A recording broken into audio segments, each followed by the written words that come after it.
पैसा पैसा कर तारू रानी लेबू तू केतना पैसा पैसा कर तारू रानी लेबू तू केतना बदले में बोला न चुमा देबू तू केतना बदले में बोला न चुमा देबू तू केतना पैसा पैसा कर तारू राजा देबू तू केतना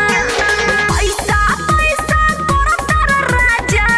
देबू तू केतना बदले में भले चुमा ले ली हो जेतना बदले में भले चुमा ले ली हो जेतना बदले में बोला न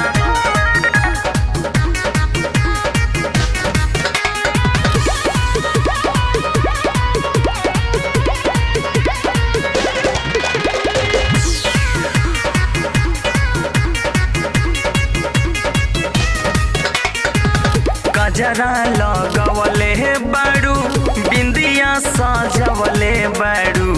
बिजुली गिरैबू बोलका गजरा लगाई चाहे मेकअप सजाई चाहे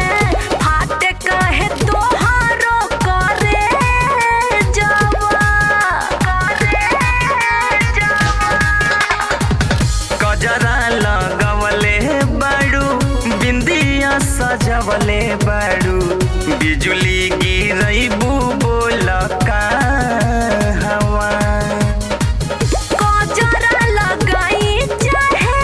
मेकअप सजाई चाहे फाटे कहे तोहारो करे जवा पैसे पहिली का पतरी कमरिया बोलले बू केतना पैसे पहिली का पतरी कमरिया बोलले बू केतना बदले में बोला न चुमा देबू तू केतना बदले में बोला न चुमा देबू तू केतना देबू तू केतना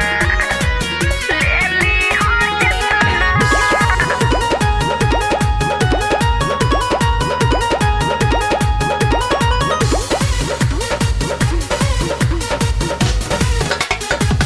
चल पचवनी लाय ठन्नी बाल प रुपिया ल चुमा द तू गाल प ऐसे ना बोला बाबू मोतिया दबाई के बाडी बनावा पहले खाई के ए चल पचवनी लाय ठन्नी बाल प रुपिया ल चुमा द तू गाल प ऐसे ना बोला बाबू मोतिया दबाई के बाडी बनावा पहले खाई के हर दीहे पैसा प्रेम यान लेबू तू जेतना दीहे पैसा प्रेम सनोज लेबू तू जेतना बदले में बोला न चुमा देबू